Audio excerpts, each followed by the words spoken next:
Hey yo, this is Brandon Wilhite, aka Coach B, checking in on the Hilkiah Show. Y'all make sure y'all stay tuned.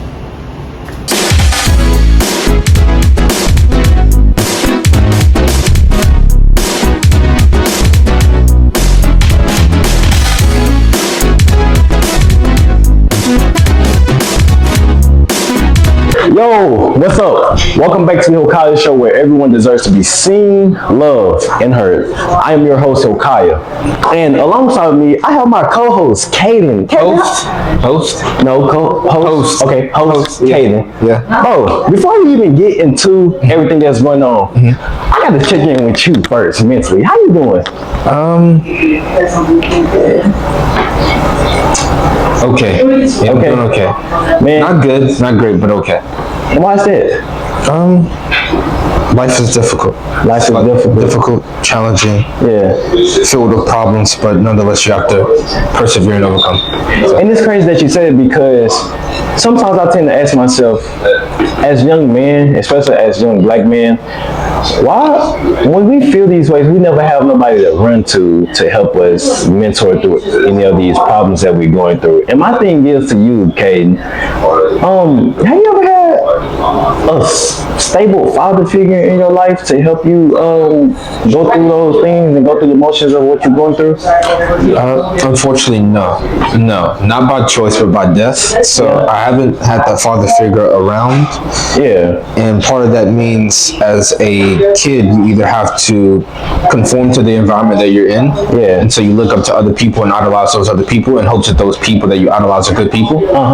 Nowadays, it's very difficult, because once you idolize someone, you're either idolizing someone who doesn't have good actions, good traits about themselves, and good moral character. So you end up idolizing a bad person and becoming that by extension. Yeah. But I think it's very hard, especially if you're growing up fatherless as a man, to navigate throughout the world. But how about you? How are you feeling? Mentally? Yeah. I'm doing great. I'm starting to grow into... How much of that is real? You say you're doing great. How much of that? I say 30%. 30%? Yeah. So what is the 70% of how you feel? I feel like the 70% is going to come when we bring our guest on here, because I feel like he has the tools to help us navigate through life being a young man. Don't you think so? Because I don't think so. I know so. You know so. You know what? Let me change that. I know so as well. No, you can't be like me. Stop trying to be like me. I am the host. You're the co-host. Play your role. My bad, bro. My bad, but we might as well bring out the guest, right? Go ahead. Let's do it. Yeah. What's up, brother? Good to see you. Appreciate you for popping out and pulling up, man. It's a pleasure. It's a pleasure. Man, if y'all didn't know, this is Mr. Brandon Wilhite. Can I boost your ego for a second, if you know? Hey, y'all, this is B.R.O.S, the one with the only the Michael Jordan, man. You see my fan, man? That's B.R.O.S. Y'all don't understand the greatness. Y'all don't understand the greatness he can. Man, you want to tell the world about you, bro? Don't like the world. Don't tell the world about you. How can I come behind you, man? How? That was a great one. How? First, I gotta say, I thought I was kind of fresh and clean. One of my young fellas that came in here. They say I look like a Christmas tree. Everything green and red, huh? One of the Christmas cookies with the sprinkles on it.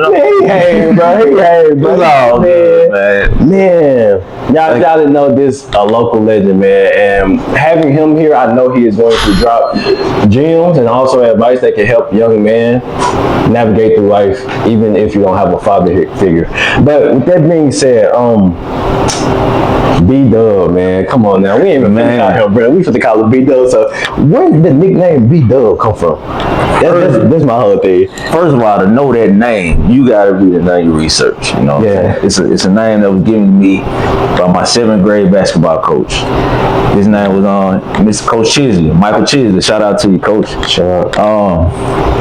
He was calling me that, and to be honest, don't laugh too hard. I didn't even know why. It took me like about 2 years. I'm like, oh, W-Dub. I did not know that. Oh, I'm thinking it's B-D-U-B.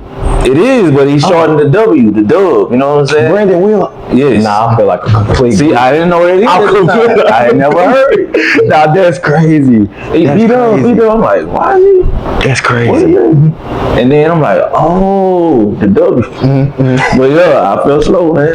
But hey, that's why I got the nickname from. Man, before we start to get into the mentorship of everything that you do, I want to go down your basketball lane. You was a great basketball player. We're not even finna really just sit here and not accept that you had your lane with basketball. I was alright, man. Appreciate it. I feel like if you would have had the exposure to the scouts to look at you and the resource, you would have been in the league by now. And probably would have been great. Probably would have been with Penny Hardaway and all them. When we had the conversation at the spot last time, you mentioned that when you played basketball, you met a professional basketball player, and it was about a sneaker, a shoe, or something like that. Mm-hmm. Could you run the people back down that path about that time? Okay. I was like maybe 15, 16.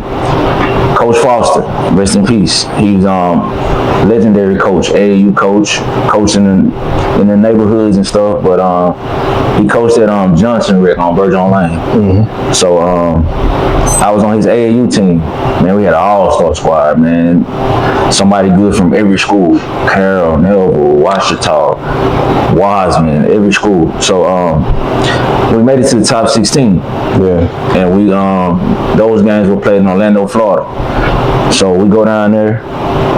First of all, I see one of my classmates in the she's in the same hotel where we at, way in Orlando, Florida. She's in the pool at our hotel. I'm like, hey, what you doing here? What's up? So anyway, we go to the mall and we walking. See this tall dude. I asked him, it might be a question everybody will ask. I see clearly who it is. Go up to this guy, me and some of my teammates together. I'm like, man, you Nick Anderson. So like I told you last time, like, this is the voice I remember. I don't know if he sounded like this. Yeah, little man. So like Jesus. Yeah. So I'm like nervous on this, you know. So he started asking us stuff. Yeah. He's like, what position you play? I'm like, I play small forward. You know, he's like, oh yeah, what you do? You know, what you do on the court? I do a little bit of everything, because small forward is kind of the best of both worlds. Like, you got the guard stuff mixed with the kind of big stuff too. And you get to shoot and you get to put somebody smaller down in that bucket. You know what I'm saying? Yeah. So he asked a few of my teammates questions as well. He was like, this is what I want y'all to do. Go get with y'all coaches. I need all y'all shoe size, coaches and players. I'm like, this probably like about 15 seconds. He said, y'all can get any shoes in this store except for the Jordans.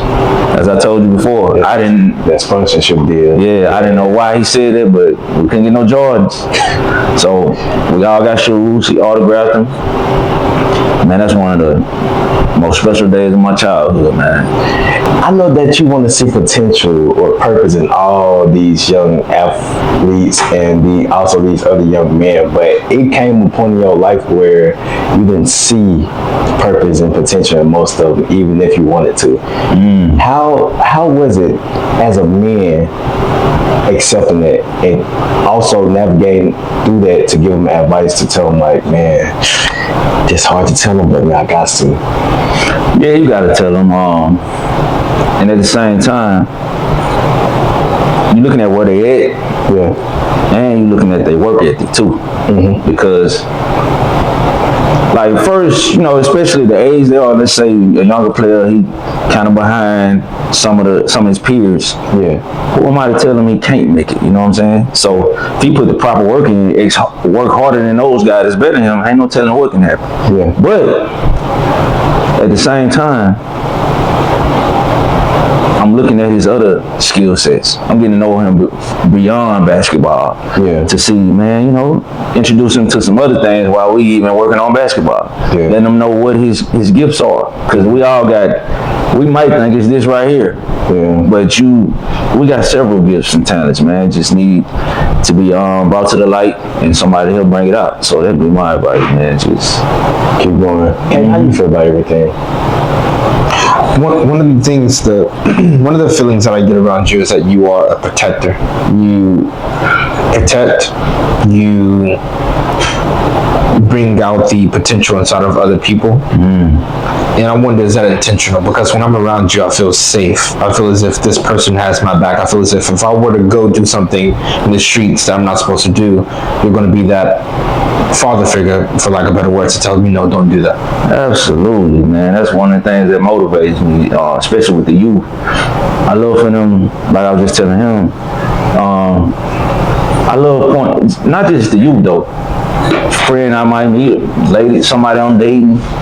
I love for them to know everything that they are, even if they can't even see it themselves, you know. And where do you get that from? The reason why I ask is because so many people, I'm going to give a funny analogy. If I have something in between my teeth, no one is probably going to tell me. But you seem to be that type of person to tell me, you know what, this is not good. You're going to notice the bad actions of someone and tell them, guide them in the right direction, say, no, that's not what you're supposed to do.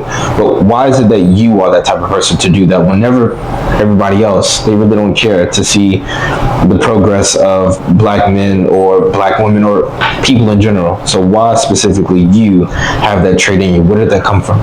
That's a good question. To me, it feels like you're supposed to do it. It feels natural. You know what I'm saying? Just let them know. Whatever they do with it, let them know.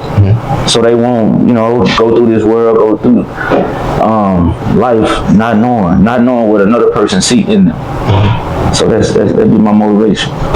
And I think from that I get one of the things, I don't know if I told you this, I think I did. One of the things that irritates me a lot is that there's this perception on black men, young black men in particular, that we are either violent, incapable, or lack of knowledge or smarts.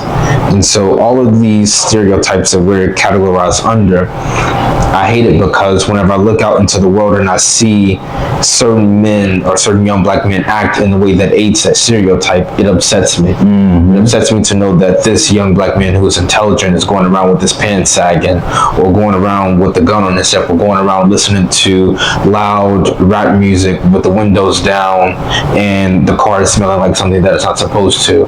That truly upsets me because I know that for a fact that's not the proper, correct representation of a young black man. I agree. And how do you then work with those people to tell them, no, this is not who you are. You are something bigger, better, smarter, more capable than that. Do not feed into the stereotype that the world has given you. Exactly. I can see why it irritates you, because it irritates me too. Because it feeds into a lie, into a narrative. You know what I'm saying? If you look at B.R.O.S, I don't know if I'm jumping the gun by talking about B.R.O.S. No, you good. But a lot you said, the name breaks that down. Beating and redefining the odds of society. So a certain narrative or things that are said to be who we are that are lies. This is what we're doing is building of kind of like we just got to talking about, letting us know who we are, pointing it out. No, that's a lie. That's not who you are. Let's show you who you are. Let's build towards you knowing it for yourself and you seeing it. So that's what we work towards every day with B.R.O.S. And I see a lot of people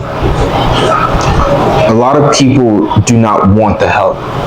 And that sometimes can get very heartbreaking when I go to, let's say, a friend of mine and I say, no, listen, please do not go to that party. Please do not drink, because that's not what you should be doing. You're better than that. Many people, one of my friends are going to say, nah, what do you mean? You're trying to hold me back, or are you trying to stop me from having fun? No, I'm just trying to stop you from doing what is hindering you. And so in that case, is there any young men that you worked with that didn't want to listen, that didn't want to take advice or take heed to what it is that you're saying? And if so, how did you work with them? Plenty. That's a great question. Plenty of them. So what I realized in my years of dealing with those types, when you're talking to them face to face, the results of it might feel like they're not listening, but you know the feeling when you're getting through with somebody. And I feel that with most of those guys that choose otherwise once they leave you. But the thing is, sometimes other things hold their attention even more than you do. Like I would. You got friends influence. Once they leave me, you can be in a conversation with them right now, and they pumped up like, yeah, I'm gonna leave that alone. And as you get farther and farther and farther away from Coach B.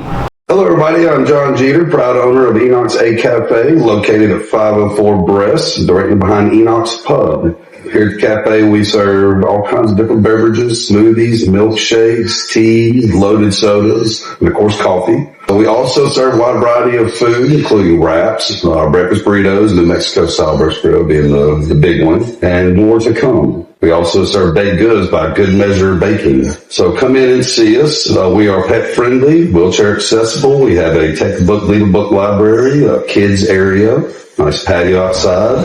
Come relax on. Enoch's is also open Monday through Saturday, 7 a.m. to 8 p.m. Make sure you come see us, drive through, or come inside. We'll take care of you. Until your influences, your friends that say, man, come on. Coach B was this more silent. So at the end of the day, it's gonna be their decision to make. You know, what gets their attention, what helps them in determining their decisions. Have there ever been certain young black men to where you couldn't help, irrespective of how you tried to pour life into them, they just didn't want to listen? Man, that's someone that lost their life, man. It just comes with it. Did you feel, I'm going to throw something on you which is unfair, did you feel responsible? The reason why I say responsible is because if that young man just sat down and probably listened to your life advice, probably listened to you as a mentor, as a guide of where to go through our life, maybe his life trajectory would have been completely different. And does that sometimes ever do something to you? It did at first. It still, it still does a little, but not to the extent it was at one time.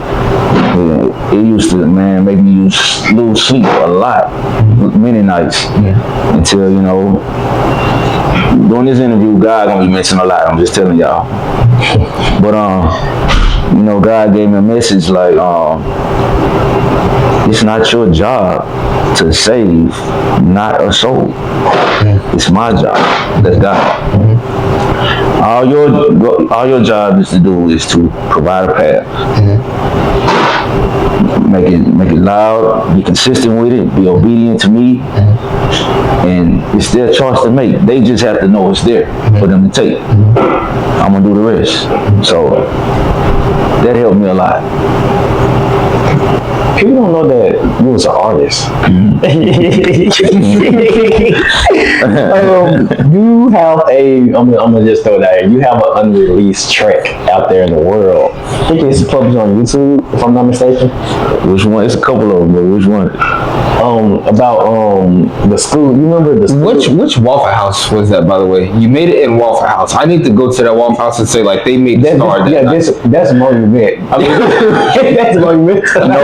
No, 18, man. No, it's 18? Yeah. Man, so this is my thing, right? What pumped you up to make that song? Man, I was coaching at Washita High School. And before you get into the story, Washita or Wasman? I just want to know, Washita or Wasman? Washita. I believe Washita. That's the beverage, ain't it? Yeah. I believe Purple and Gold, Wiseman. Okay. But Washita, my family too. They accepted me as family. I say that on the song too. Yeah. So you say what made me write that? Or what? Yeah. What made you pump yourself up to make that song? So it was district time. We had just finished district. We were district champs. Football? Basketball. Okay. So I'm like, man, what way can I play a role in just getting our guys pumped up to the next level? We got the coach that I kind of was the kind of motivator, kind of positive encourager. We had a coach that hard down your neck. Yeah. We had the head coach that was a mixture of a couple of those things. And so I'm like, what can I do? So at that game, I go to Waffle House. I'm chilling. I'm really not ready to go home. I'm chilling. I smash my food. Yeah. So I'm like, man, a song. I ain't wrote one in a few years, but what if I did a song? I've heard of like students rapping or player rapping, but I don't think I heard no coach rapping. That might get them bust through some bricks for us or something. Yeah. So I sat in there, I like, you know what? I'm still sitting down at the table. I'm like, you know what? My tablet really in the car. I ain't got to get up early because this was like, it was after 12 a.m. Yeah. So I'm like, sure, I can play a little beat right here. I use that. If you listen to the beat, I had this guy named G Fred. What up, G Fred? He remade this hey, the baby. Okay, yeah. Everybody look at okay, yeah. He remade that beat. Okay. Cause I made the original off of the instrumental, and then I couldn't put it on certain platforms. Just copyright. Yeah. So I hollered at my boy. Man, he made it just like that. So the original version, I listened to it. I'm like, man, something missing. I need something to get it to the next level. Look at my daughter, she probably playing on a little iPad or something. And that's crazy. How old was your daughter when she made that song? She was 11. 11. And you telling me she will never decide or think about pursuing music? She can sing too, but man, I'm scared of that music industry, man. You see all that stuff going on, man. I mean, I don't know, man. They turn you out bad, the music industry. I feel like you turn yourself out bad. I don't feel like the music industry do. I feel like once you feel like you got too much money, power, and control, you don't really just take advice anymore from people, which leads you to telling yourself, I don't need nobody. And that's why people start spiraling. Yeah. You think so? How you feel about that? Because you had the opportunity to feel that feeling of being like this top of the food chain cat, then next thing you know, it's kind of like for your sake, I want to say God redirected you to something even better besides basketball. But for most people, they kind of, God have them in this limelight, and next thing you know, they start, like you said, they start to pull away from Coach B.R.O to easily influenced friend that have a negative look on life, and then next thing you know, they just start spiraling down. I'm glad we didn't make it forward because I was in a group. Yeah. And some of the stuff we talked about is, stuff we saw in the neighborhood, or things we either done or we've seen others do. Yeah. So if I look at that and I look at how we made it today, man, so many ways you get tested. You got other rappers gonna come at you a certain way, and then you gotta respond to the diss track in certain days. And if you ain't living this type of stuff, you lose your fan. I'm glad I ain't get no part of that, honestly. Now, if I'll say this, the songs I made once our group broke up, we was kind of like in the club scene doing that type of music, and there's actually a music video. I'm glad y'all ain't find it. Do we not want to see it? I think we're gonna find it. Yeah, we gotta find it. They're gonna send a clip of it. This is you? Man, that video tore up, man. But yeah, man, I'm glad. Like the music I would make, kind of when I was starting to make music solo, and then I kind of had my daughter and kind of left it alone. But the music I was making then, I was kind of finding myself, my sound. I made songs like that. Stop in the Middle. I don't think you heard it. It starts off situation after situation is what my day be facing. So I stop and talk to the Lord, no hesitation, close my eyes for concentration, and block out all the risks. The things I see when I open my eyes is just a test. Talk to them straight. And tell them lies relieve them stress. I put both hands together and I raise them high above my chest. Your bills all overdue. Your boss man getting rude. Ain't hearing no good news. You're feeling just like you're screwed. You want to talk to your friend, but your friend ain't in the mood. And the ones that's free to talk to miss, they just glued. You're really missing your mother. Can get along with your brother. You're cheating significant other than find them another lover. Just put your trust in the Lord. Talk to him, express your feelings. And from that moment there forward, you promise to see some healing. Whether outside or ceiling, where my boys are solo chilling. I praise the Lord of big and just to thank him for what he's given. So that's the type of songs I'm making once I was doing solo stuff. Nah, that's hard. Appreciate it, man. That's hard. When we need to do a karaoke night and let him MC. Yeah, that would be hard. Yeah. I feel like it's crazy that you spit that powerful bar. My thing is, do you feel like everybody is musically inclined in some way, shape, or form? Because you gotta think about it. Everybody has something that they love about music, and they try to pursue it, and they actually pursue it until they get influenced not to do so because of how other people perceive them. Yeah, I think so. I think if you okay with having your sound and sounding different, yeah, that could be a true statement. So my thing is, and I'm gonna be completely honest, okay? Do you feel like if I start singing tomorrow, the next day you wouldn't be I could be hanging with, I could be in the gang and hang with Chris Brown and Usher now? No. But No. Tory Lanez, No. depending on how good he sounds, because I ain't never heard him. You heard him, you may have. The way in the TikTok world, if he catch fire and it blow up, that could possibly be true. That could be a true statement. let me see. Ooh-wee.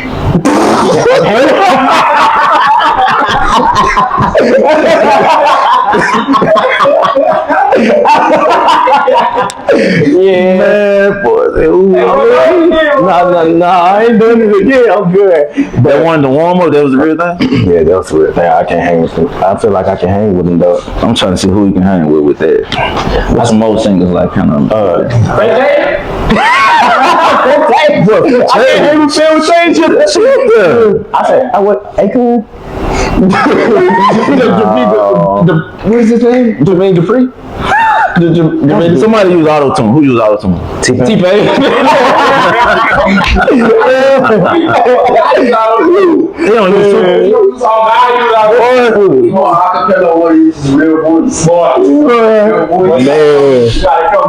Man. Do you feel seen as a man?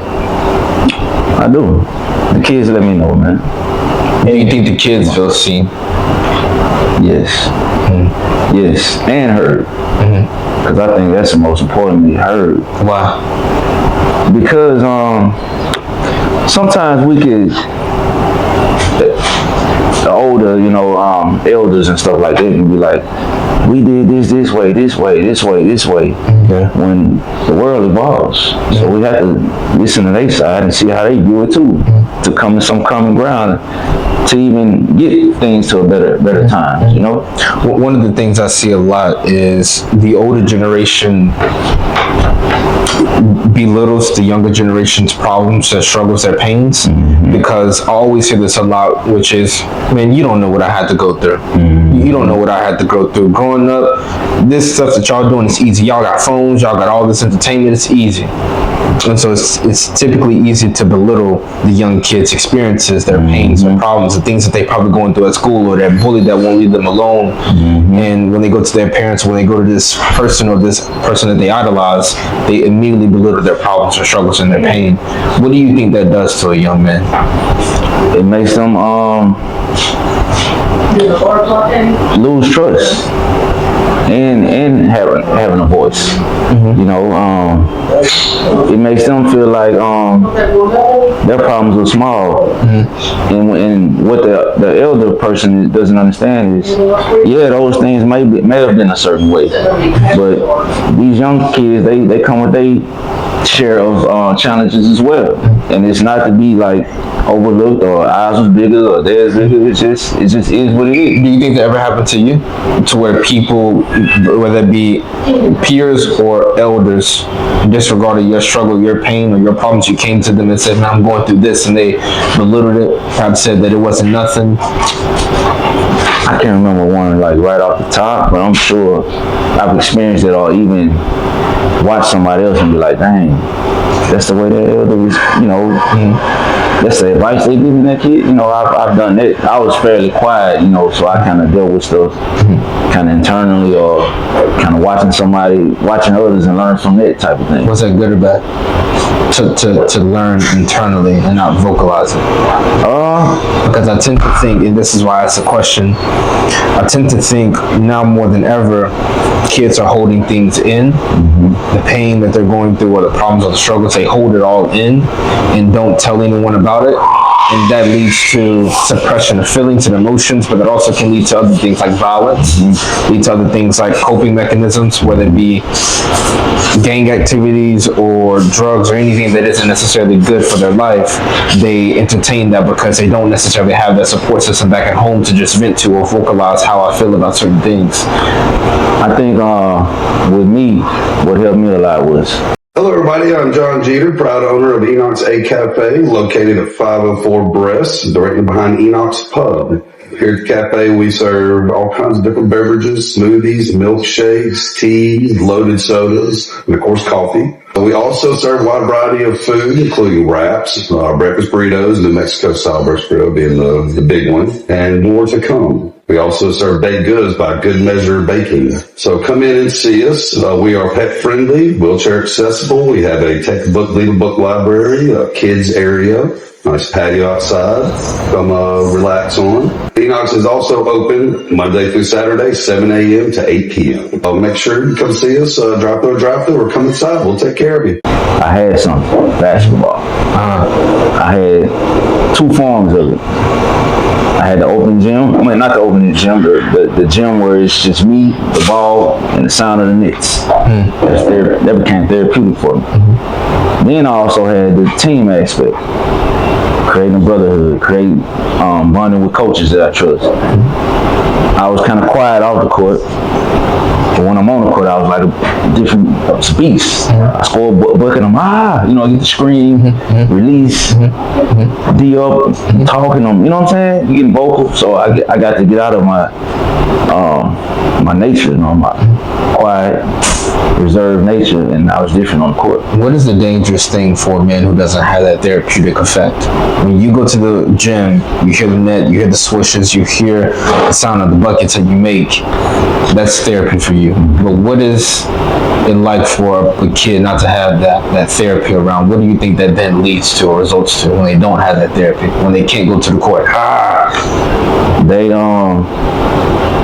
sometimes they I got it in me. I know it's like that. Sometimes they have, especially when they're like younger kids we're talking about, they have behavioral issues that they don't even know why they doing certain things, and they don't have nothing to release it, so it's just a lot of stuff they don't understand about themselves when that happens. To the ones that have this issue where they hold back everything, even when it tears them apart, what advice or what say-so do you have in that when it comes to your mentors of kids? Because I know you have some kids that, they go through the worst of problems, but they play it off like it ain't going on. So, like, how do you, vulnerable-wise, how do you get them to let them know, like, I'm here, like, open up, come here, I'm here for you? I would like to think all of them or most of them will feel comfortable talking to me about, stuff they're going through. But if it's not, I encourage them talk to somebody they trust, cousin, their dad, their best friend. Write. A lot of them do music. And then write your song, really expressing yourself. Don't just get the pen and start recording and talk about what you hear everything everybody else talking about on the radio. Write what you feel. Let it out. And then when you read it back, sometimes it answers you. It fills in a missing piece, proposal that you need. What do you do in a world to where everyone wants to be hard then? Because what you're basically doing is express the emotions, express the vulnerability, or express the pain. But if I go to my friend and I say, man, I'm going through it with this girl, forget that girl. Let's go out. We got you. You good. Don't vocalize how you feel like it's uncomfortable. Like, man, forget that. We'll just go out. We'll go party. We'll find a new one. We'll find a new one. We'll get this number, that number. You good. And that happens too. You just gotta they press you into getting a new one or feeling down. In those moments, you're gonna know that ain't the person you got to be talking to. That ain't who you. But it's gonna take some. With most of them, like 14, 15, 16 years old, most of them gonna listen to their friend. But it's gonna take them going through it and seeing for themselves, like, dang, that really wasn't it. Why do we have to go through hell just to understand something that we already understood in the beginning. Like, if I go out this door right now and you tell me, I ask you, should I go in that house right there and rob and get all your money and steal and kill and do all that crazy stuff? And you be like, no, because you don't get in trouble. You telling me all the effects and stuff like that. And I'm like, let me go see, let me just try it. And then next thing you know, I go try it. And I come back and I'm like, man, you did. And once I'm in jail or somewhere crazy, and I look at you like, man, you did tell me to chill off there. Why is it like that? Why do we have to go out the hard route? Why do we have to take the hard route just to understand that, we weren't supposed to make that type of decision in the first place? Because, first of all, a lot of our young people think it won't happen to them. Yeah. They see it happen to several others, and it just hasn't resonated that this could be you too. It's gonna be you if you keep doing this certain activity that's negative. Yeah. Crime. And then the second part, you was like, about hearing God. Yeah.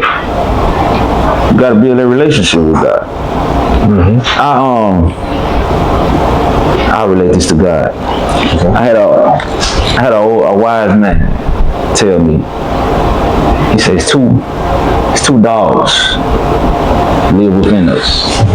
It's a negative dog and a positive dog. Which one you think is the loudest? The negative? Negative?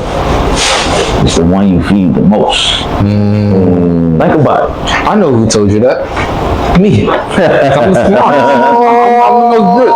already knew the answer. No, that's crazy. I gotta take a seat back. That's crazy. That's crazy. Yeah. Can you cook like that? Yeah. That's the one you feed the most. The one you feed the most. Think about it. If you wake up, you get out of bed, your first thoughts negative. Every situation comes your way negative. Mm-hmm. Then every situation that approaches, the negative dog gonna be the jump up first, taking control. Mm-hmm. You gonna hear the bark of that one, super loud, and the positive dog gonna sound like a woo. But you feeding yourself positive affirmations in the mornings. You're taking time, you're praying, and you're taking time when you make a decision, thinking with logic, thinking, putting God first in your life, and you love yourself. The negative dog won't be smaller and smaller and smaller. And be showing his bones and stuff. It's because you're starving it out. So, same thing when it applies to God, man. If you ain't hearing them loud enough, then you ain't tightening up their relationship enough. Yeah. You hearing the world louder than you hearing God. Right. Why is it, and I just want to, I want you to run off of assumptions real quick. Why do you feel people run to worldly things just to get a reassured feeling instead of God? Why does it feel like, why do we get that feeling when we pick up a Bible, we read it like, I'm tired, I don't want to read no more. But when it comes to a movie or a song or partying, drinking, smoking, weed, our adrenaline rush is insane. Like bring some more liquor, bring some more liquor. Bring that woods, right. Hey, let's do But I was just like, why do you feel like that's how the image is preserved to us? Like, why do we do that? I think maturity. Some people ain't got that yet. They ain't tried God enough yet to know He works. You know what I'm saying? Even better than the world ever could on His best day. You know. So and then some people do it reverse wise. They know to go to God, but they're gonna go to Him when they ain't got no other choice but to lean on Him. Facts. Try Him in the beginning and see how much time sometimes it'll save you. You know, you're gonna get that same lesson whether you do it this way or that way, but sometimes you're gonna go through way much more going through the world way than just going to God, man. My thing is, what do you love most about mentoring the kids? And before you speak on this, you got one kid that you mentor, that little girl. Tell me, I'm gonna tell you a story what happened. This what happened, right? Look, she got potential to be a great star in something. Dealing with time, she got confidence out this world. But mind you, you said said, hey, I can get y'all some free pizza, some drink or something. I said, cool. Who turned down free stuff? Not me. I ain't turning down no free stuff. How this stuff feels. I want to say something. Hill got like 5 pizzas of pizza. I want to Bro, why you snitching, bro? He got like 5 pizzas. Bro, all the pizza went, man. Nah, bro, y'all came back and opened like, what the fuck? It was plenty before I said it to y'all, man. He happened to the pizza. I wasn't supposed to say it. Bro, why you snitching, bro? Nah, it was plenty, man. Y'all took a box or whatever, man. Man, but as I was coming through, sitting down, she told me, she said, she came up to me, this is exactly how she did. She said, who is you? I said, No harm in the deed. I said, who is you? She said, why you eating my pizza? I said, who? This is my pizza. And she said, and walked off home. I'm gonna throw that basketball back her head. I feel like he should let us watch the kids for like an hour. I would have a ball. They'll beat me up though. Yeah, well, they'll beat me up. I'm at the same height as Horny. I'm like, to the viewers that don't know how Bros got started, do you want to walk down that avenue? Because the story that you told us, it stuck with me for a couple of weeks. It did because it's like it take maturity out of you to kind of like come back together as one, even though you got all this anger, this bitterness, this jealousy, this envy towards one person, and you just saying, you know what, there ain't no point. And even then, I remember the time that you told me that your nephew got shot. Your nephew got shot, and the person who shot him went to jail for 2 years, and you just magically ran across to him at a park, and you spoke life into him. You wanted to make the situation right and make amends, even whenever your nephew probably in that moment did not want to befriend his shooter, perhaps who could have potentially killed him. So even in that situation, to where you have someone who is loving and caring at the end of it all, but still feel with that hatred that, I hate that you did this to me. How do you then convert that person over to the loving side? So, you know, it's okay. Let's move past this. Let's be who we know to be, better individuals. How do we group them together? You gotta listen first. We just talking about that. You know, you gotta listen to the youth, and then God was already working on him before that situation. Because as I told y'all before, that particular nephew will be the one. We watching the news together. We watching this crime go on, and we shaking our head like, dang, what's wrong with these kids? Why they, you know? And then he gets shot. Now I have to bring that back. Now let's say we didn't have the moments where me and him having them discussions. That's what it is. You gotta be proactive with the kids. Do you think parents nowadays are proactive with their children? I don't think most of them are. They wait till situations happen, and then they out there for justice, out here feeding stuff into them now. But who do you think are parenting the kids nowadays? Is it the parents themselves, the mom, the dad that they probably have at home? Who is really and truly parenting the kids?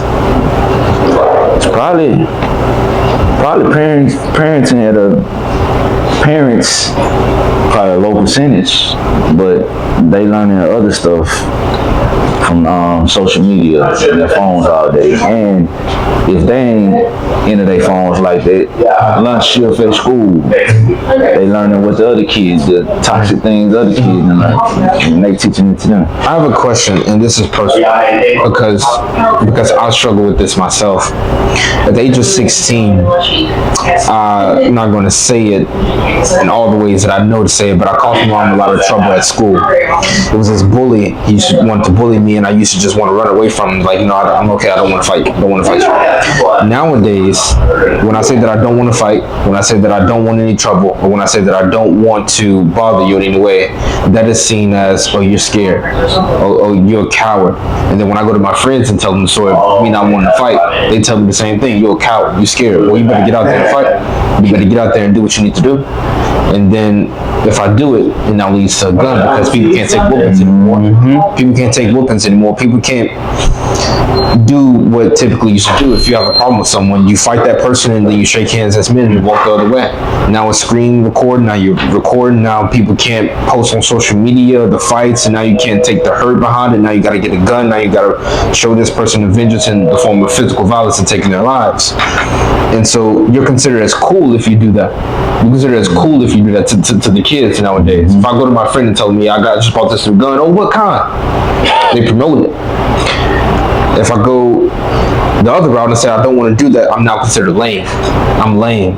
Hello, everybody. I'm John Jeter, proud owner of Ep.8 Cafe, located at 504 B.R.O.S, directly behind Enoch's Pub. Here at the cafe, we serve all kinds of different beverages, smoothies, milkshakes, teas, loaded sodas, and of course, coffee. We also serve a wide variety of food, including wraps, breakfast burritos, New Mexico style breakfast burrito being the big one, and more to come. We also serve baked goods by Good Measure Baking. So come in and see us. We are pet friendly, wheelchair accessible. We have a textbook, legal book library, a kids area, nice patio outside.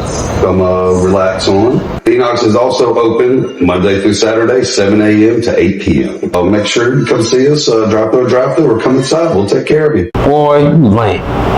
Boy, the females ain't gonna like you.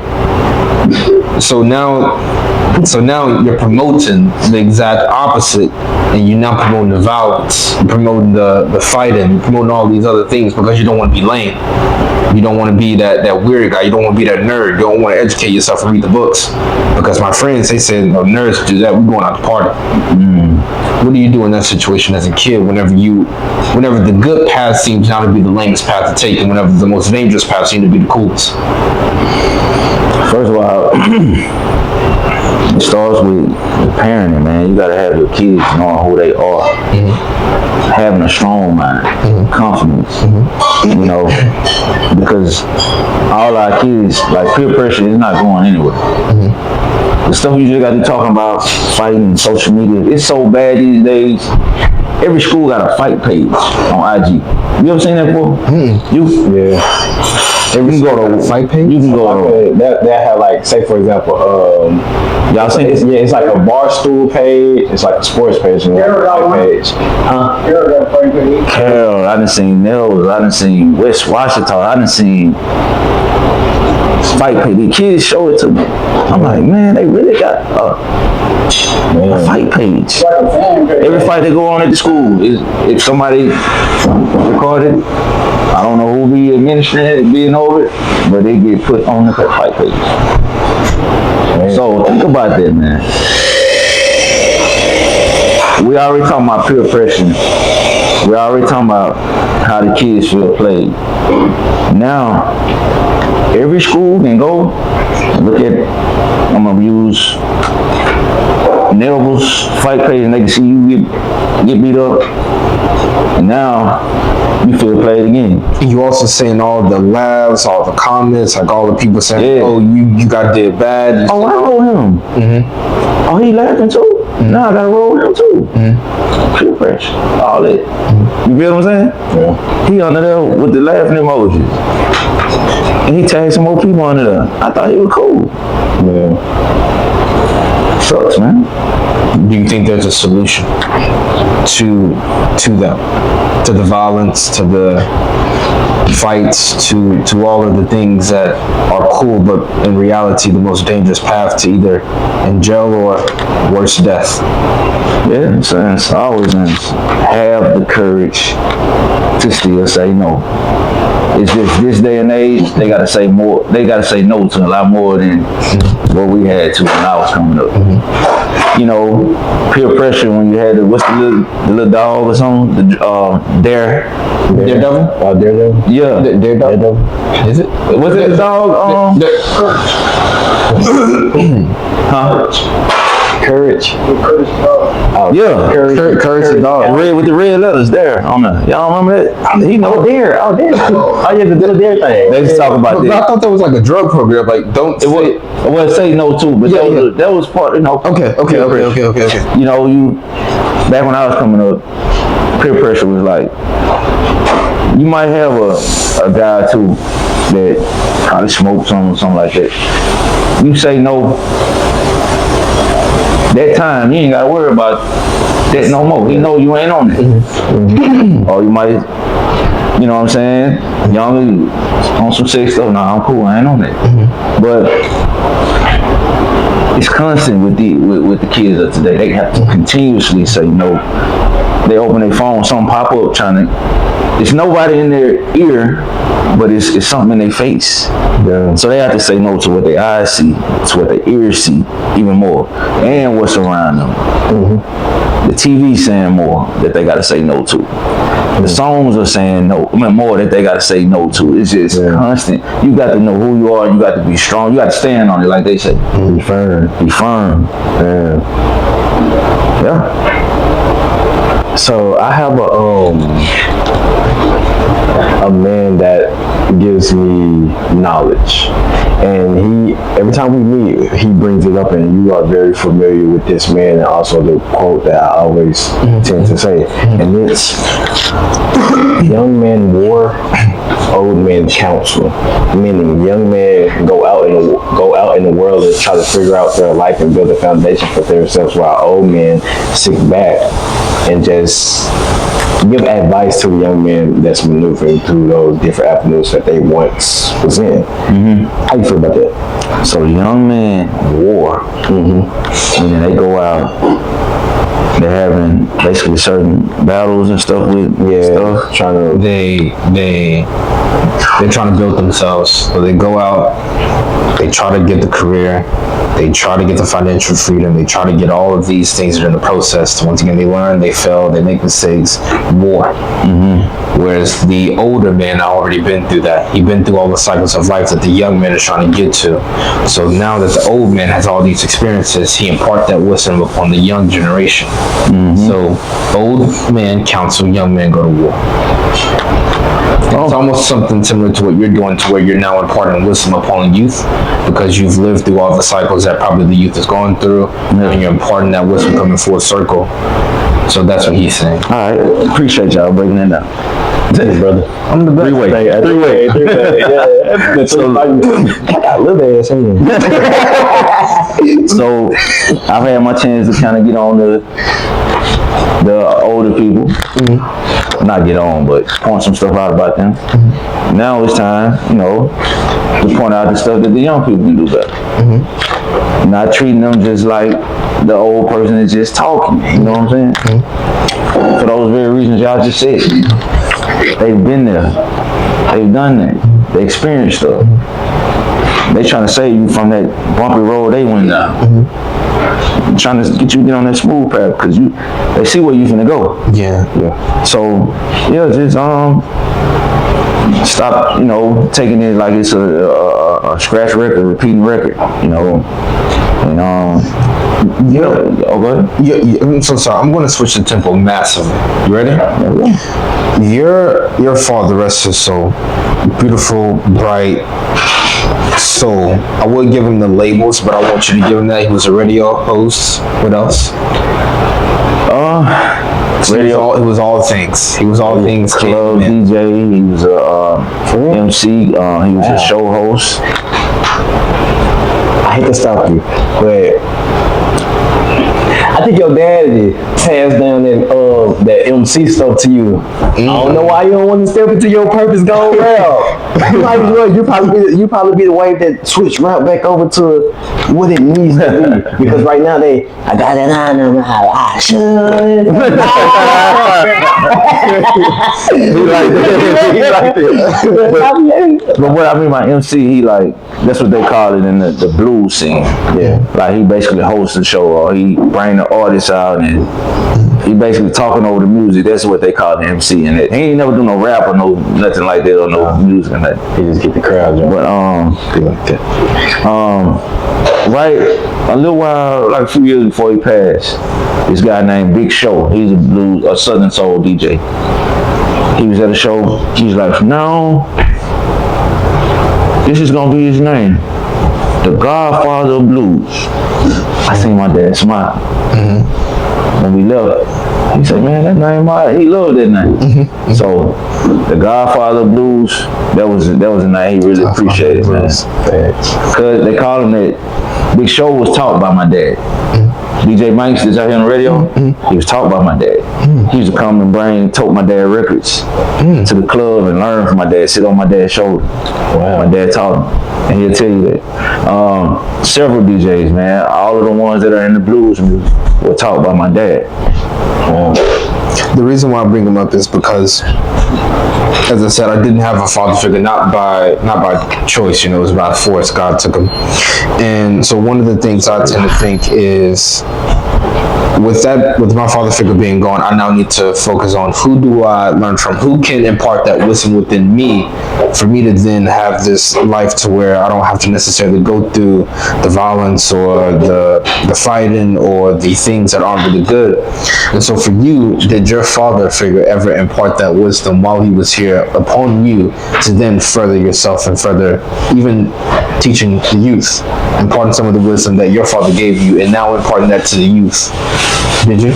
Oh yeah, my dad didn't play, man. He was cool, he was a cool, fun dad, but he was strict too. He was, mom didn't have to say too much, he come get on us and deal with us when we done something bad. And I guess I'm learning more as I'm talking to y'all, because I never really did an interview like this. So I always associated mentoring kind of more so with my mom, the heart. And I told him, I did a speech where I had to do a speech about myself, and I said, I'm the perfect blend of my parents.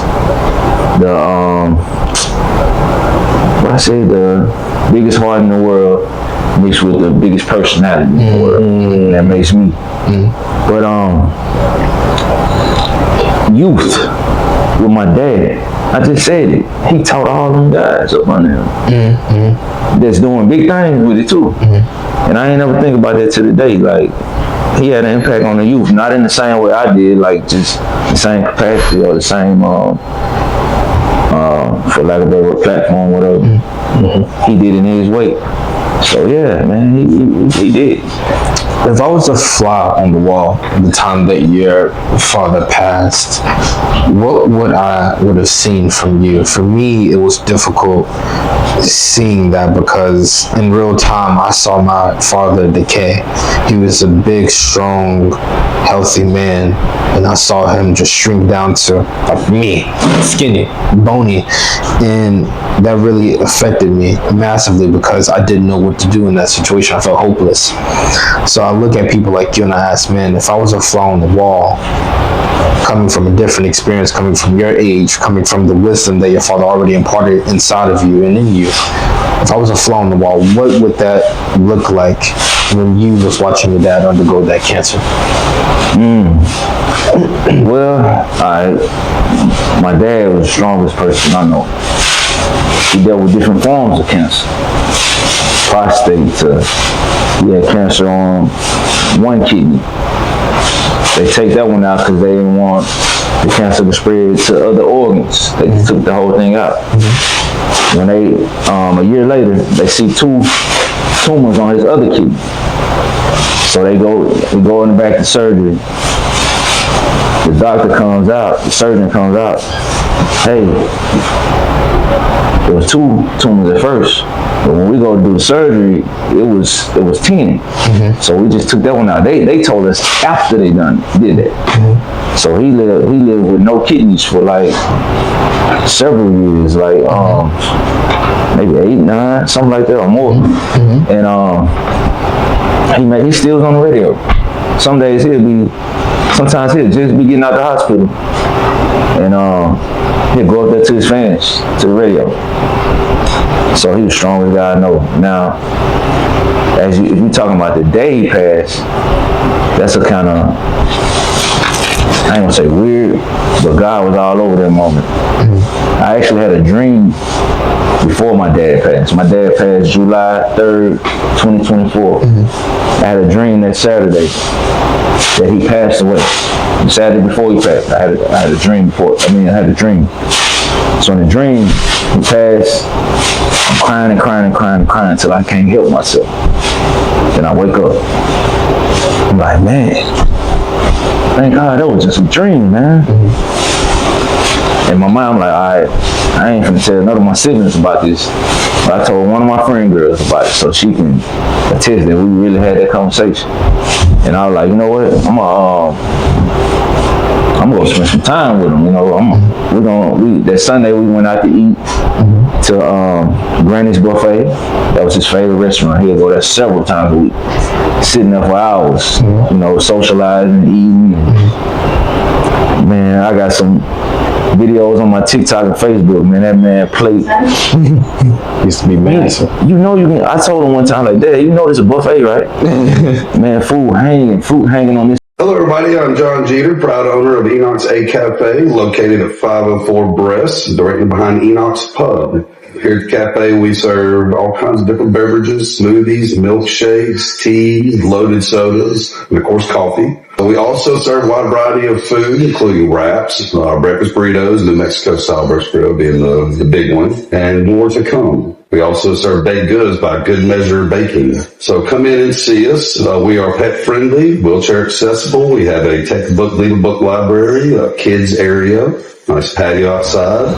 Come relax on. B.R.O.S is also open Monday through Saturday, 7 a.m. to 8 p.m. Make sure you come see us, drive through, or come inside. We'll take care of you. Side chicken and man, that dude be clubbing. I feel like me and him probably similar in some cases. I be talking to Kaiden a lot, and he be like, I be like, Kaiden, am I eating too much? He was like, I saw him smash a caniac combo today from Cane's in like 6 minutes. I'm driving Like 2 at a time, man. I was going insane. You was going ham on the fries, man. Man, it's like I always ask her, bro, because a young lady we had a conversation with, she put me on Game or so, and she said, are we feeding our cancer when we feed ourselves this restaurant food, is all this stuff, you know? And I was asking, when I be overly eating, I be like, bro,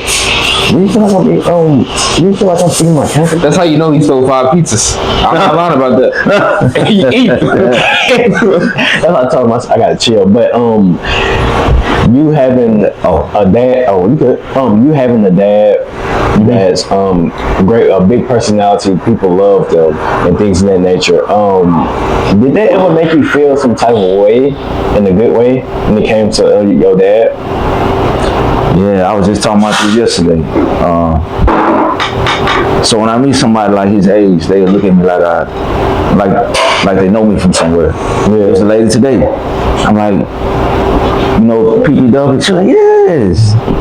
So even though he's, you know, gone in the flesh, his spirit still lives on, man. Like people, he left a mark here, you know, and that feels good. I was just telling my brother that, man, that feels good. Just knowing that people remember him, man, and love him. PPW. And I wanted to finish about that, go for it. About my dad. So I told you I had a dream. We went out to eat that Sunday. We sit down, we laugh. We sit down eating. We see this pastor guy come in. God rest his soul, because he's passed away now too. But he used to come, he used to be talking a whole lot. So me and my dad were looking at each other like, man, he's gonna come over here with us. We were laughing about this. So he come, he used to tell the weirdest jokes, so me and my dad were looking at each other laughing and stuff. So we had fun that day. I see him probably 2 more times. I see him the day before he passed, like that night, you know, that Tuesday night and stuff. So he passed at 4:44 a.m. Yeah, and that's another story too. But anyway, I get the call, I go over there, and I see him At first I thought something was wrong with me, because I'm like, this gotta be how shock feels, because I really don't feel sad, I don't feel down. I feel a little bit of it. I'm like, dang, that's my dude, gone. But I feel like some strong stuff I couldn't understand it. So I'm like, okay, I'm pretty sure I'm probably gonna need some help at some time. So it was kind of hard to even like cry right there in that moment. So I took a walk. One of the moments God spoke to me again. He said, that dream I gave you prepared you for this. You cried a real mourn in that dream, and it took some of that off you. That's what I was about to say. And man, I had so much strength, man. I had the strength, like, I'm looking at my dad and I'm talking to my family. I'm like, all right, this is what we're gonna do. We're gonna, we're gonna be strong, we're gonna be together. You know what I'm saying? Even though it didn't work in some case, you know what I'm saying, with some folks, but and I still got that strength to this day, man. Can I ask you something? I will feel bad if I don't mention her name. She's a beautiful soul, your mom. Go over her. My baby. So amazing. She's like my second mom. She's beautiful. So my question is, whenever your mom also had breast cancer and it was introduced, did you fear? Not again, God. Did you fear that it was going to happen again by any chance? Like, man, no, Father God, not this time. I did it with one parent, not this time. It was a lot of different emotions, but I wasn't down and out. I do know that. It came so. I'm still dealing with grieving with my dad, and then we hit. It wasn't long at all. We hit with that blow. I'm like, man.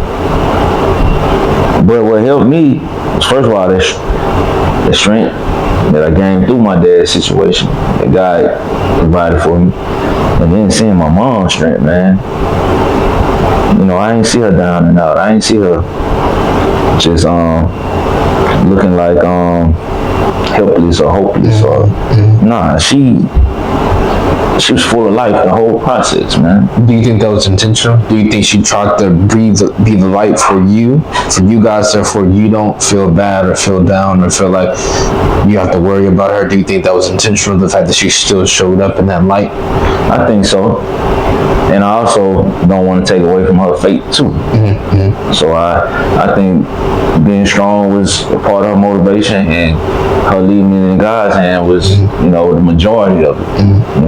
Do you feel like God tests you? He was testing you through those times to see if you really had faith in Him?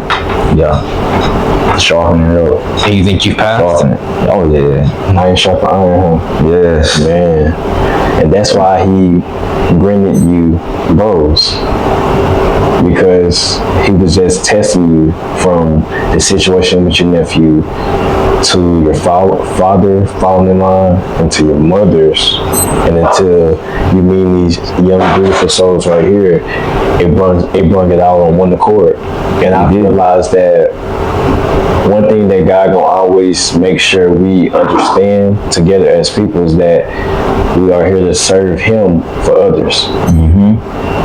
We all want the fame, the money, the clout. Yes, I would love that. I always tell people this, bro. If each of us, think about it, if each of us would wake up and it's $1 million sitting in our bank account, we wouldn't know what to do. That's one thing I'm going to ever say. We wouldn't know what to do. We wouldn't know what to do. I was just talking to my brother over here earlier about that. I said, if I had $1 million in my bank account, I wouldn't know what to do. I was keeping it dead honest. The first thing I would do, my pure heart self would go do it, is give it out to my people. I ain't gonna lie to you. And then get mad. And then once I hit zero, get mad at them like they did something when it was on me. Because that's who I am. But my thing is, God brings you on one accord to all this stuff. Do you ever surrender to Him or ever cry to Him when it comes to all of the good things that He did throughout your life? Do you ever question God at times when things go bad? Like, what's that look in the eye that you have for God when it comes to tough times in your life? I question in this type of way. Okay, God, what is this? You know what I'm saying? What are you trying to show me here? Okay. Or what are you trying to do? What are you trying to build in me? That type of thing. You use the word surrender. That's, if you pay attention, you see my eyes kind of do like this. Yeah. My birthday was March the 16th. You're Pisces? Yeah. Ooh. So I'm a Pisces. You're a Pisces? No, my life is real with Pisces. My mom's a Pisces. Oh wow. So I just ready.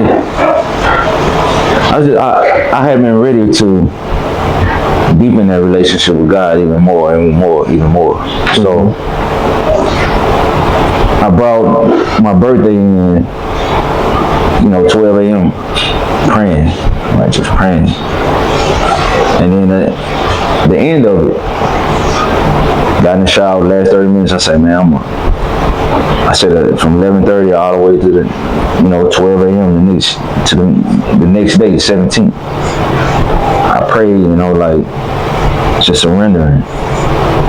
That day, I'm like, man, I want to be even more servant of you, living even more purpose.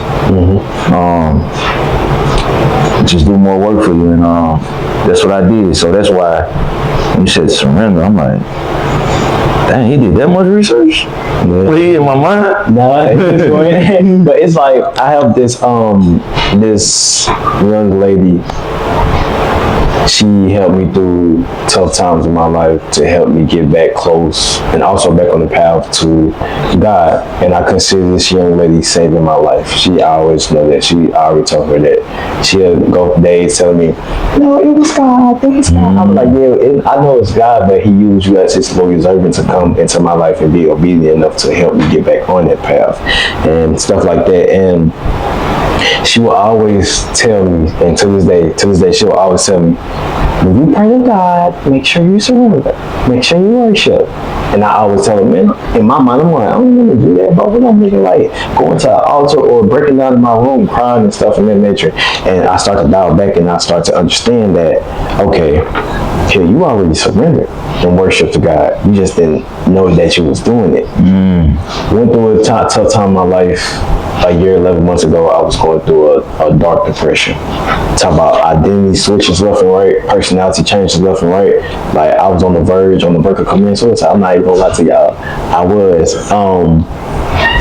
But how we met, it came so unexpected, at ease. It wasn't forcing none of that. That whole day I was giving everybody problems before I met her at this school on a revival night, and she just came in my life peacefully. And mysteriously, you see what I'm saying? That's how God works, man. Mysteriously, like you ain't looking for it, you ain't none of that. He just come in and she kind of just came in and swooped me up and helped me get back right. And you still deal with the times where you kind of like take a step back and be like, man. But then you be like, nah, I want better. And then you have days again where you're like, man, why is it like that? And the reason why I ask you this is that because this is what I'm feeling out for you. You secure. You're a solid man. And I know you know how to go through a storm and still, Yeah, but I ain't perfect, man. Yeah. That's the answer I was gonna say though. We not a finished product, man. We human. We still working towards being who we want to be, and it's okay to take a fall about how you get back up. Don't stay in that puddle that you just fell in. Fell in. Yeah. Get up. You ever stayed in that puddle before? There's a few things that took me longer, I'll say, to get up from than other things. Basketball, one of them. It's crazy that you mentioned basketball. You remember when you was giving that great analogy that day when you was like, maybe I'd have to talk to him about, hey, get it together, get that right. I gotta probably talk to him and tell him, hey, just chill. Yeah. You know that analogy? Yeah. You know how God always put his people on one accord? That's actually how our life is actually in sync. So when you was doing that, I was like, no, God code. That's how he know he's supposed to talk to me. Like, hey, toughen up. Hey, get it right. Because that's how men talk to me. Like, hey, get together, my step out. Hey, what we doing? And with him, it's probably a, hey, gotta chill. And with, the other young cat, it was more so, hey, what the, yeah, it's really like that. Some might be a mixture of what you are and what he needs, like together for that person, Yeah, we always say we like water, and I said water, water and oil. Yeah. And why do you feel that? I feel like we're two opposites. But also feel as if in combination with one another we can do great. But I feel like we're opposites. Like if you were to go left, I'm gonna go right. But at the end of the day, we end up to the same destination. That's deep. And do you have that water and oil in your life? Can you just really just pick one of your guys out that you'd be like, oh yeah, we like water and oil, I just know it? I can't pick one. Oh, you got multiple? Yeah, I got some that's been there since day one. I got like him, and I got some like him that I just recently met. Yeah, but I see a lot in him already, man. He done showed up just like right now, Yeah, showed up. We had deep conversations and all that, so I know we got a big role in each other's lives. Hello, everybody. I'm John Jeter, proud owner of Ep.8 Cafe, located at 504 B.R.O.S, directly behind Enoch's Pub. Here at the cafe, we serve all kinds of different beverages, smoothies, milkshakes, teas, loaded sodas, and of course, coffee. We also serve a wide variety of food, including wraps, breakfast burritos, New Mexico style breakfast burrito being the big one, and more to come. We also serve baked goods by Good Measure Baking. So come in and see us. We are pet friendly, wheelchair accessible. We have a textbook, legal book library, a kids area, nice patio outside. Come relax on. Enoch's is also open Monday through Saturday, 7 a.m. to 8 p.m. Make sure you come see us, drive through or come inside. We'll take care of you. Even from this early standpoint, I could tell it. And that's how our connection came about. It wasn't I knew him from a kid or it was strictly off him coming to my work to buy him something. And what did I buy? I think it was a chicken. Oh yeah, yeah, but it's been a big chicken. Bag. Yeah, oh bag. When you talk about how I feed my cats, oh man. But I sacrificed my whole 15 minutes to talk to him, and I loved it, and that's how we connected. And my thing is basketball, right? We all know it's a team game, a team sport. Have you ever had them times in your life where you said, nah, G, Kobe? Yeah, we had them moments, yeah. Especially when I'm, just hooping and stuff, or an important game. But honestly, basketball taught me who I am today, man. It taught me everything about me. Do you think you'll be different if you didn't have basketball? If I didn't, yeah, I don't know where I'd be, man. Sure, you doing gangbanger? I don't know. You know that Smokey Robertson song? That Smokey Robertson song? He like, stop gang banging. No, it's about Smokey Robertson. He was like, I think he was trying to put an end to gang banging, but he failed completely. Everybody was laughing at that song. I'm gonna play a song for you when we get to it. Okay. All right. So basketball, this is what it taught me.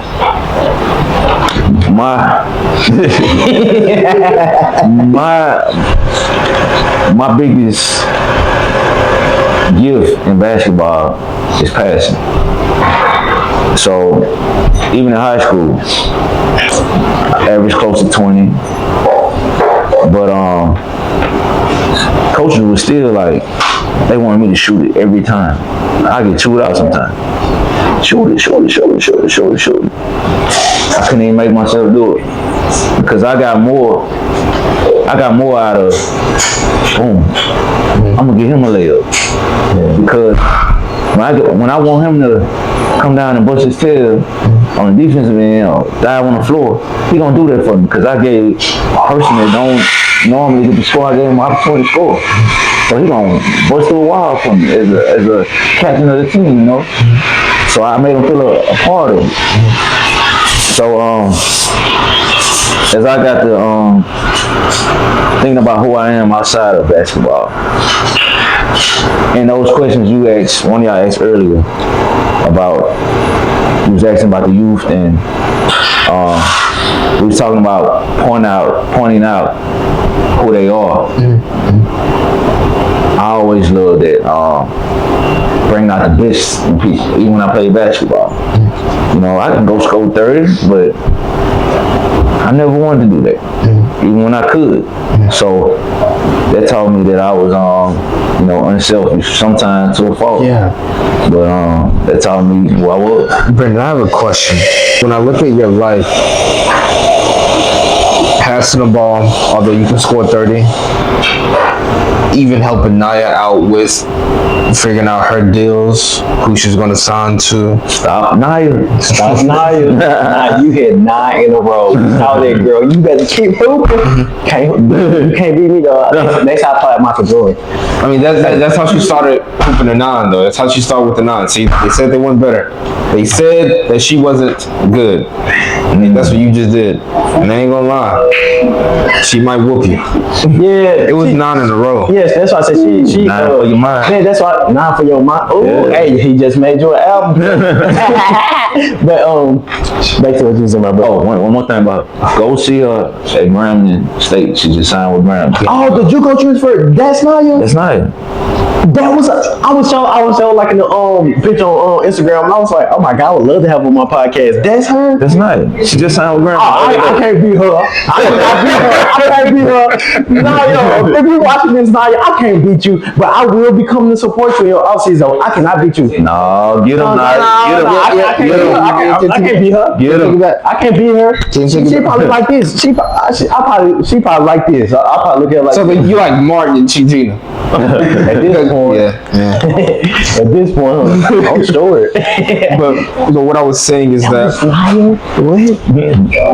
from helping Naya, from passing the ball, from coaching at Washita, helping the kids, making a song for the kids, because at the end of that song it says this is for the kids. Made a song for the kids, working at Washita for little to nothing, but still pouring life into those kids, because it's more so about the kids and whatever money you're getting or not getting. Even from the situation to where you were forgiving your nephew's shooter. I see a lot that you give, even if it comes to your own detriment. Why? Man, Why are you like that? it's just rooted in me, man. My grandmother was the same way. Mom,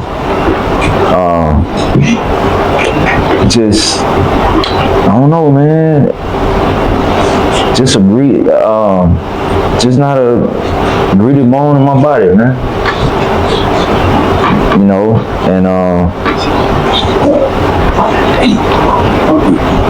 I think that's what God would want us to do. Help one another. Was there ever a part of you that felt like you didn't get that growing up? I remember you telling me that you was playing basketball and there was no tape on you. So you went to all the schools trying to figure out, hey, can I get some tape? Can I get some tape? You found luck, I believe, for one, and they gave you tape. Never high school. Never high school. But even then, you felt as if maybe you were robbed of those opportunities that you should have gotten. Yeah, that was a tough time, man. It's like, Before you say something, I went home later on that day, and I really thought about that. You know what really happened? They was hay. I ain't gonna lie, bro. Cause I got this cousin. He like phenomenal at this school that he was attending. Won state championships. People knew about him, and when it came to his decision making, he ain't had the best schools coming up, but the best. But if you're a good athlete and you go play in these AAUs, these 7-on-7, all these great leagues that can help you get closer to the league, somebody hating on you, bro. Somebody hating on you, bro. You can't tell me ain't nobody hating on you. And I feel like that. And when I went home and I started to really understand, I was like, they hating them B-Dub. They ain't no B-Dub. He cut out the question like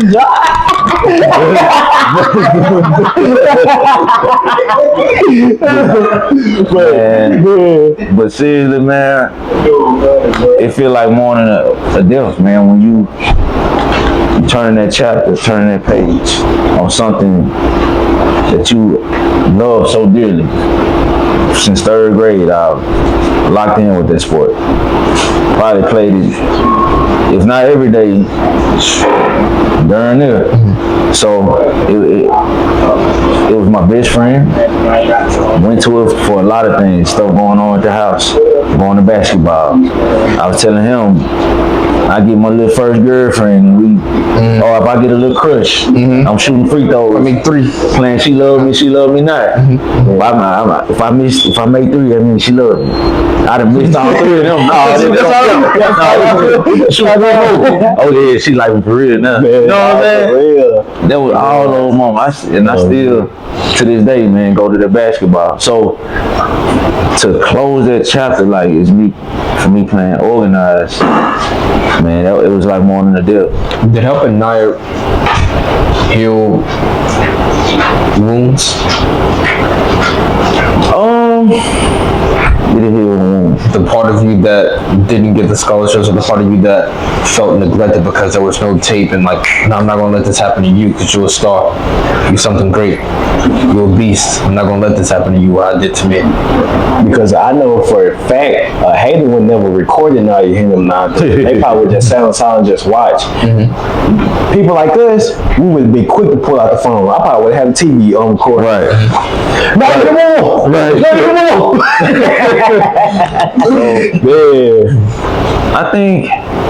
I guess that could be true. Some healing comes there, but it also it's a feeling of fulfillment, a purpose. I had a goals of,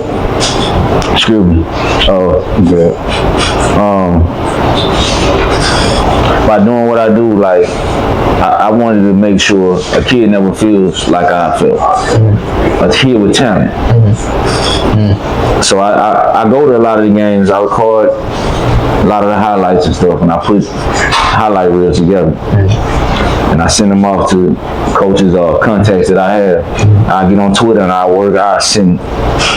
put every JUCO, tag them in the post. So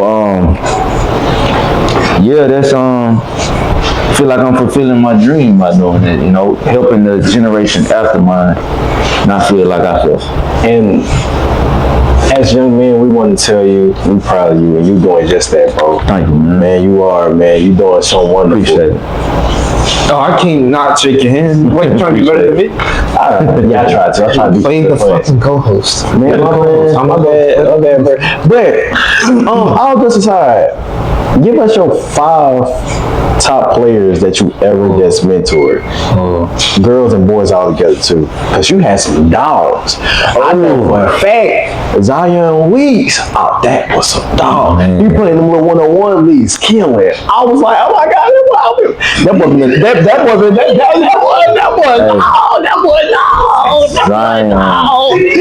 was a dog, man. I won't ever walk up to him and be like, check the ball up. Even if I got like check the ball, I just pop it. I'm fucking with you, but that man right there. Yeah, him and Trey Mason, that duo was insane. Yeah. And, what's his name? Christian Lewis from ULM. Oh my God. That dogs. That boy. You saw how bad he was killing? What he average? 18.3. Hey, ULM, D1? Come on, man. We still playing. Well, yeah, man. It's Zion in there, Naya. We got Trayvon Warner. We call him Billy. From Richwood, right? Tall, real tall? No, not the tall. No, that's Mason. Trey Lane too. Trey Lane. That's the one that Trey Lane just graduated this year. Well, he finna graduate. Okay. Billy, Trayvon Warner graduated last year. The dark skin with the top. Yes. He didn't go D1? He went to JUCO. JUCO? Yeah.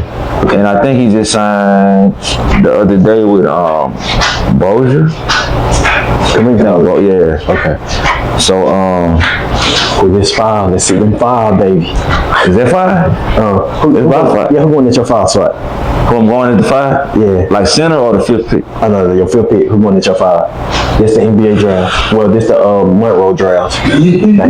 Girl or boys, right? Yeah, we doing all together, one bunch.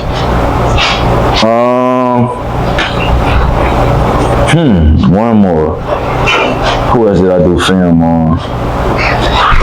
I'm gonna put my partner's son, Jonte Turpin Jr. Oh, that's a dog. That's a dog.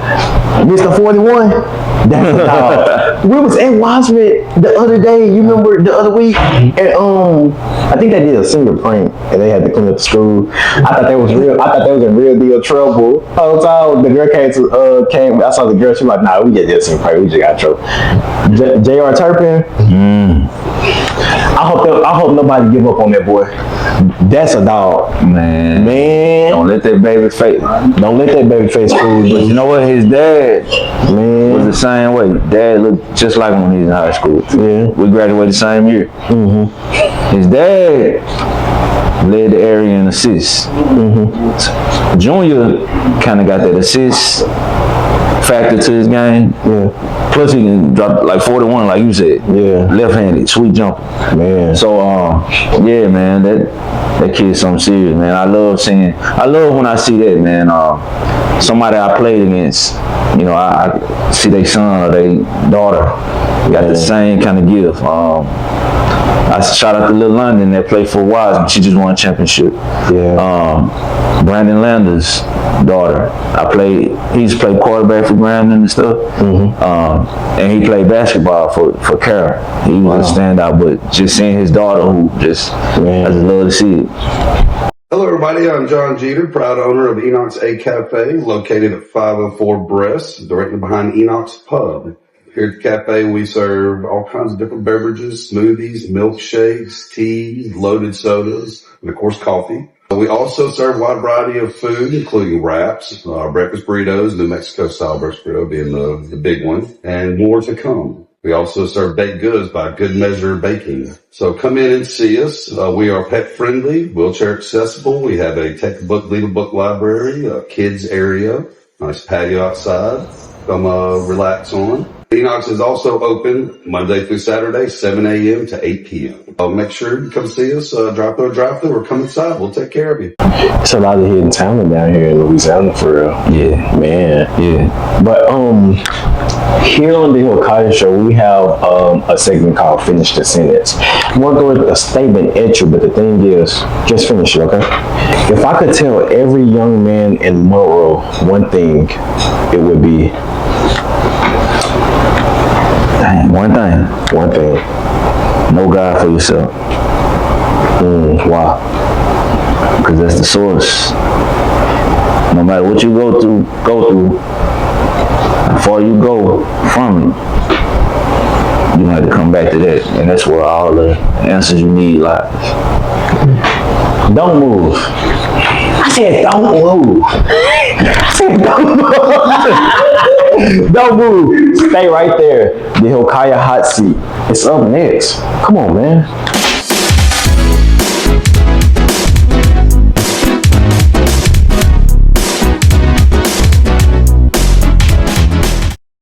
All right, it's time for the Hilkiah hot seat.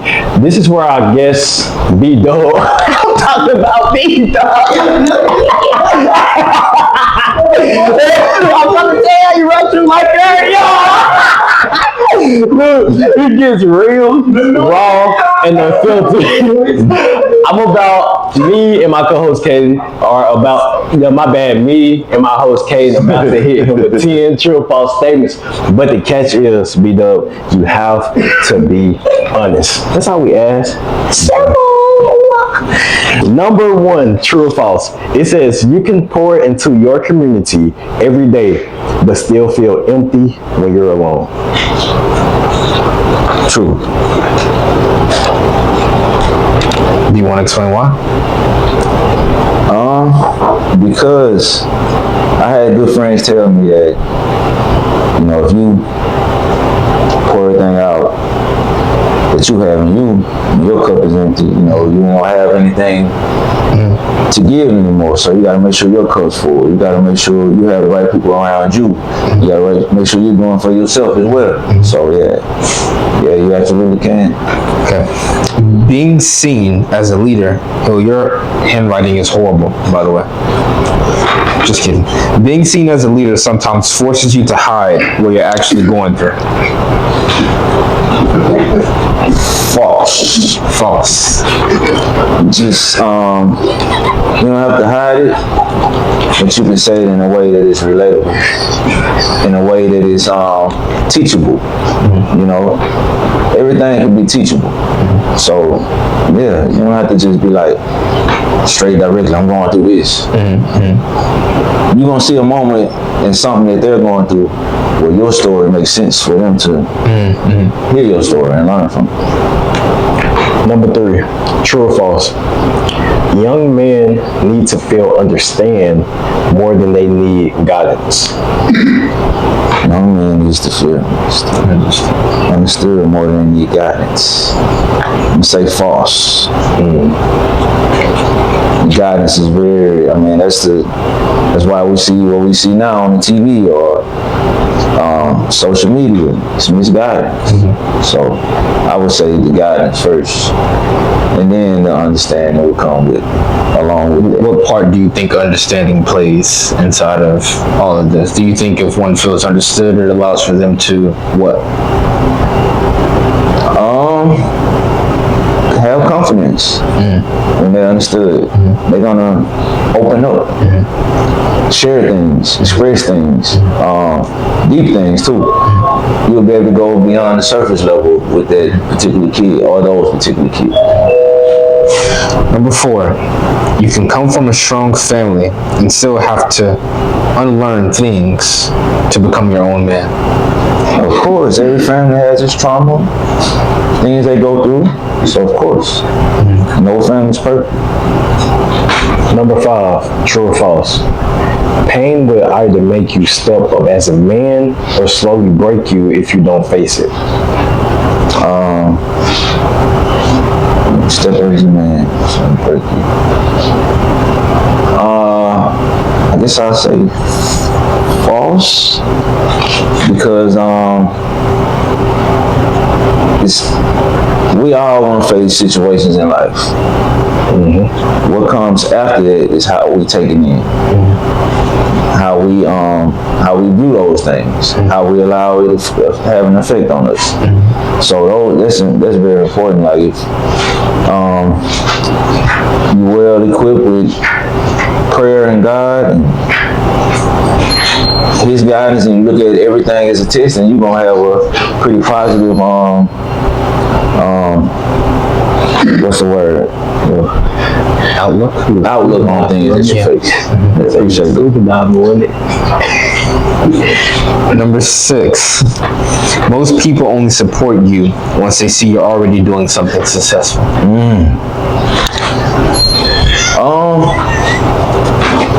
In most cases, true. Especially, I'm gonna be honest, especially around here, that seemingly how it is. That was our when we did music. Man, we would try to get our music out here. It was slow. People reacting to it or whatever. Kind of look at you with the side eye. If you go to Mississippi or somewhere else, man, they jamming you. First night you bring it to them, they turn you up in the club or you take it to the radio. I'm like, dang, why it's like that? With your own time. Why do you think it's like that?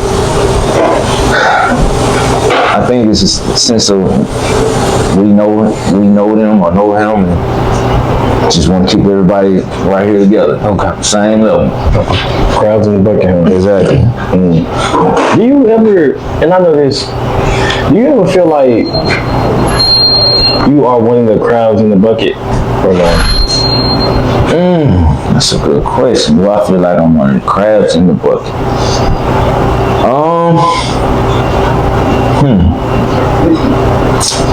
Am I one of the crabs in the bucket trying to get out? I would say true, but I'm a different crab in the bucket. I'm the one that's gonna crawl out, got my clothing trying to get this claw, and then they're telling that one to get another claw, and Pull everybody up. Yeah, kind of like this right here. Next card. Number 7, true or false? Trying to save everyone can distract you from fixing parts of yourself. That was cold. I think that's true. That's true. Need an explanation or we good? That's simply true. Yeah. Okay. Number 8. A lot of the violence in the community isn't anger. Maybe it's unhealed wounds from childhood. Most definitely. True. Trauma. It's a tricky thing, like especially with kids that don't know, like what trauma is, what kind of effects it can have on you, what kind of behaviors they have due to trauma. So they got to know themselves. They got to look themselves in the mirror. They got to, just look at situations in the mirror to see. They might have behavior that they don't even understand. Why do I go sit in this corner? Why do I like being? And you have to go back 15 years to where you first started doing it. You had to do that because so and so was going on. And you go back and you look at that and you tackle it head on, and you can heal from inside out. Do you have any unhealed wounds, trauma that you aren't aware of? I'm sure I do. Do you think it unknowingly is sabotaging you or your life or your actions in some way, shape, or form? I don't think so. I ain't perfect, but I am a person that look myself in the mirror, evaluate myself often, just give myself check-ins like, all right, why am I doing this? Let me go back and look at my timeline and see what's the root. You know what I'm saying? Root cause. Yeah. Number 9, true or false? To be vulnerable as a man is seen as a weakness more than a strength.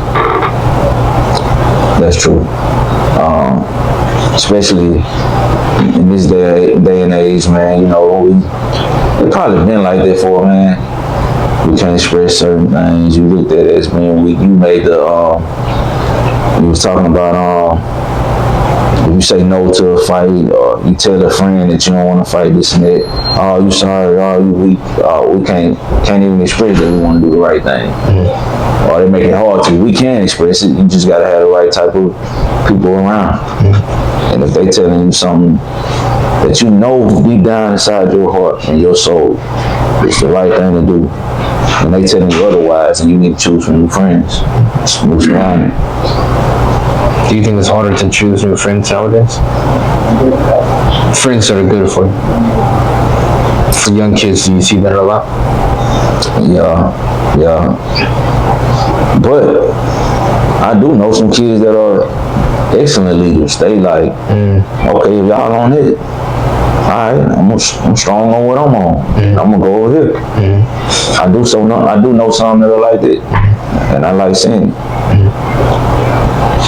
Number 10, can you turn the pain you've gone through into a purpose without losing parts of yourself in the process? 100%. You're looking at it right now. Everything I've gone through had a purpose, and to put me right here. Did you lose parts of yourself in the process? I wouldn't say lose. Well, no. You gotta lose parts of yourself to grow. Certain parts of yourself ain't meant to come on that level. Do you ever miss those parts of you? Maybe. Hey, no. You don't? Man, Chase, man. Going to the club, getting about 10, 15 numbers, making bets with my partners or something. Man, I got 8 one night. What you got with me? Nah, I don't miss that, man. Drinking, like one time, in my 20s, we used to turn up and every other night. Nah, you gotta, even used to shoot dice, you know what I'm saying? Oh my God. Yeah. Before you finish that story, oh my God, I got a cousin that's so cold at dice, mind you. This, Take all your money. look, so man, I'm talking about he. Look, 8th grade year. I still remember this, man. I came back from school. It was Friday too, so everybody came to school with them dollars. And I used to be a king at flipping the bottle. We used to gamble for $1 with flipping the bottle. I used to take everybody money. We going in it. So, man. I like you, you're a comedian for real. I like you. So I'm going in it. Mind you, Fridays I love going to his crib because I love going to play basketball with him and stuff. I'm over his house. I said, hey bro, where you be getting all this money from? Mind you, his stack like this, my stack like this. I said, hey bro, what you getting all that money from? You know me, Clucking people. You know me, cuz. And I was like, you can teach me? I bet I can get some money out for you. He said, all right, baby, pull your stack, let's do something. Mm-hmm. So he got the dice. He said, you go first, bro. He sent you Nah, look, this what happened. When he rolled the dice, when I rolled the dice, they call it something. Called it. Oh yeah, and they make you, they that mean whatever you roll, they don't count. They don't count. And then he must have came back 7, 11. I give my money. And he took my whole little stack. And you know what he did with it, bro? Went to go spend it on the feeding on some food. I was sick. Oh, that was dinner. That was my dinner money. I was no Dollar Tree, get bag tacos, some candy and some more. I was going for that. I was like, I was in bed sleep, coming like that.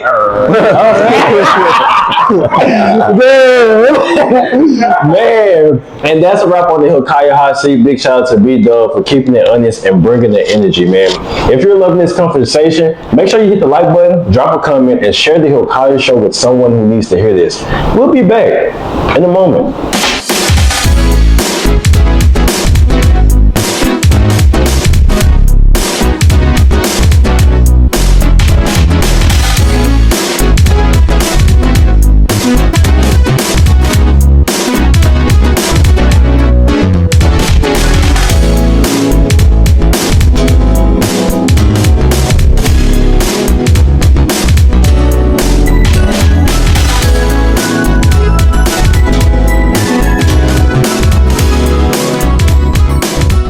As we come to a close, I'll leave you with one final question. If you can describe this world in just one word, what would it be? One word. Evolving. Why? The one thing that's constant is change. So, you don't have to be of this world, but you got to keep up or you're going to be left behind. So, that's what I say, man. I say. So don't get, your feet caught in quicksand and stuck in this world. You got to keep, have your morals, principles, God. And you're gonna see some crazy stuff in this world. Yeah. But you got those things, you're gonna be alright.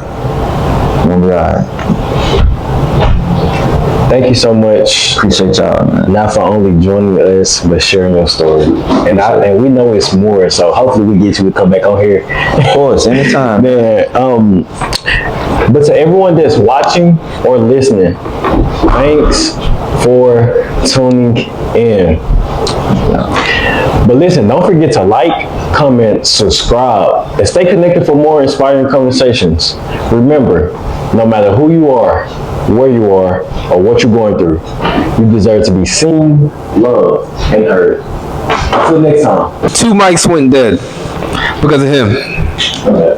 Which you are the what? The co-host. For a reason. Okay. I'm Kaiden. This is Hilkiah, and this is the Kaiden Show, and we're out. Thank you.